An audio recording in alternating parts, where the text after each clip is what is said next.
I hear a film described as so bad it's good, I usually assume that it's just bad. So bad it's good has become sort of a marketing term used by low budget, what I would describe as film factory studios. They combine low production quality, shoddy effects, and awkward performances with lackluster attempts at self awareness and a low effort attempt to capitalize on that label. And this lack of effort typically leads to a film that isn't enjoyable. A film that's truly so bad it's good is one that's genuinely fun to watch, sometimes despite its flaws, but often because of them. Enthusiastic filmmakers who make low budget genre offerings because they just want to make a movie and have a passion for it are really something special. They radiate with the contagious optimism of creativity for creativity's sake.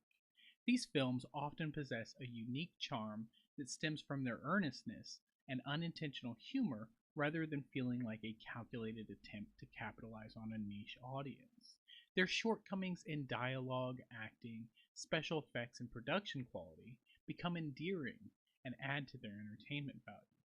These films remind us that true passion and creativity can shine through even the most glaring technical flaws. The result is a movie that feels like a labor of love.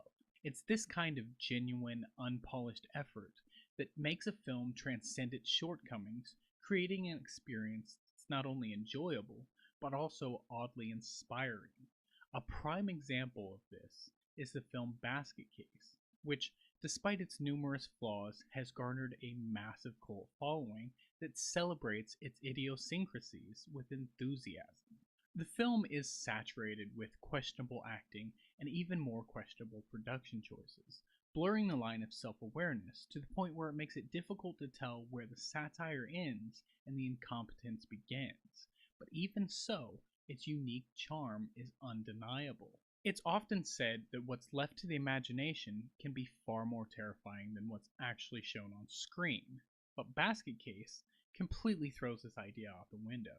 Rather than relying on subtlety or suggestion, the film unapologetically puts its weird little deformed puppet front and center, showcasing it in all its grotesque glory. By rejecting the notion of restraint, Basket Case embraces its eccentricity, creating a world that's unapologetically weird and unsettling. This decision, while contributing to the film's overall messiness, is also a key element of its appeal, making it both memorable and compelling. The narrative follows Duane Bradley, who arrives in New York City carrying a locked basket. He checks into a seedy hotel and promptly begins feeding hamburgers to the basket's inhabitant, with whom he communicates telepathically. The next day, Duane takes his basket to see Dr. Harold Needleman, where he then befriends the doctor's assistant Sharon. Later that night, Duane returns to the doctor's office and empties his basket, which contains his deformed twin brother Belial, onto the floor. Belial then kills Needleman by gutting him with his claw-like hands. We learn that Duane and Belial were conjoined twins who were surgically separated as children by a group of doctors which included Needleman. As the brothers continue on a bloody campaign against the doctors who separated them, Belial's jealousy over Duane's burgeoning relationship with Sharon threatens to destroy them both. The climax hinges on whether Duane will finally sever his toxic bond with his brother Belial or be consumed by it. The characters inhabiting Basket Case's universe are uniformly bizarre, and the world they populate is one of sheer lunacy. While the cinematography and effects are undoubtedly rough around the edges, this only adds to the film's raw, unfiltered appeal. The stop-motion animation used to bring Belial to life is laughably crude by today's standards, but it's precisely this kind of homespun ingenuity that has endeared the film to fans. There's a sincerity to the filmmaker's efforts, a clear sense that they're trying to tell an outrageous, grotesque story with whatever means they have at their disposal, and that's where Basket Case truly succeeds. It doesn't try to be anything more than what it is, and in so doing, it becomes something far more memorable than most polished big-budget horror films. The film also manages to capture the gritty, sleazy atmosphere of early 80s New York City in a way that few films do. The city becomes more than just a backdrop. is almost a character in itself, reflecting the dark, decaying world that Duane and Belial inhabit. The film's portrayal of New York, with its grimy streets, seedy hotels, and shadowy alleyways, mirrors the inner chaos of its protagonists, adding a sense of alienation and madness that pervades the story. The Hotel Broslin, where much of Basket Case takes place, is presented as a rundown hotel, but it feels more like a strange, tightly knit apartment complex. Its inhabitants, each quirkier than the last, seem to live there permanently rather than just passing through, turning the hotel into a makeshift community of eccentrics. From the nosy neighbor who's always poking around to the shady characters lurking in the halls, the hotel has an odd, lived-in energy. The residents are portrayed more as long-term tenants than short-term guests, giving the place an almost claustrophobic vibe where everyone knows each other's business. This setting reinforces the film's off-kilter, surreal atmosphere, adding a sense of shared dysfunction that defines the story's tone. One of the most interesting characters in the film is the prostitute Casey who lives down the hall. She's a kind and sympathetic character who comes off as extremely friendly and optimistic despite the circumstances she finds herself in. She takes on a sort of maternal role in her interactions with Duane. She's also the only character apart from Duane who has an encounter with Belial and isn't killed as a result. Speaking of which, there are a lot of really interesting and graphic kills in this film, but to me, one of the most interesting is when Belial and Duane kill their father as children by cutting him in half, which is poetic in a way because this is essentially what he, with the help of a group of doctors, has done to the brothers. Cut them in half and separated them from one another.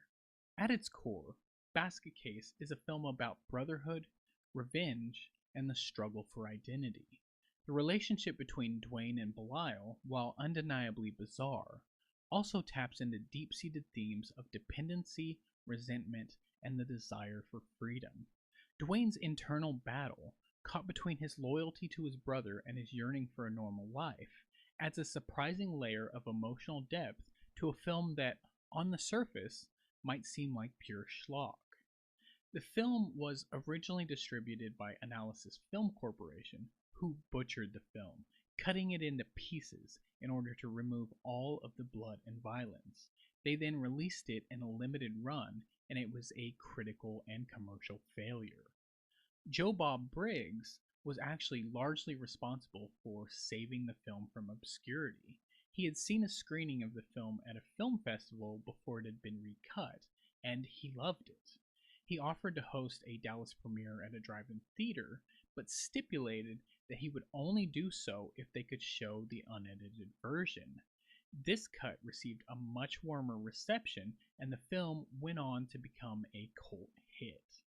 The film also spawned two sequels released in 1990 and 1991 respectively, though they both failed to recapture the unique essence of the original, and are nowhere near as highly regarded as the first film. This film is not for everyone. It caters to a niche audience with a taste for dark humor and gore. However, for those who appreciate this type of film, Basket Case offers a surprising amount of emotional depth alongside its campy horror. It stands as a testament to what can be achieved within the constraints of low-budget filmmaking, delivering a film that's both laughable and poignant. For those willing to embrace its quirks and imperfections, it offers an unexpectedly profound commentary on the human condition and the darker side of sibling relationships. Basket Case may be somewhat rough around the edges, but it's precisely this roughness that cements its place as a near masterpiece of schlock horror. Thank you for watching this video. If you liked it, could you please hit the like button? You can also subscribe to the channel and turn on notifications to be updated whenever I upload a new video. And until next time, keep on creeping on. Listen, if I have any more, I'm liable to... That's all right. I like you drunk. You're cute when you slobber.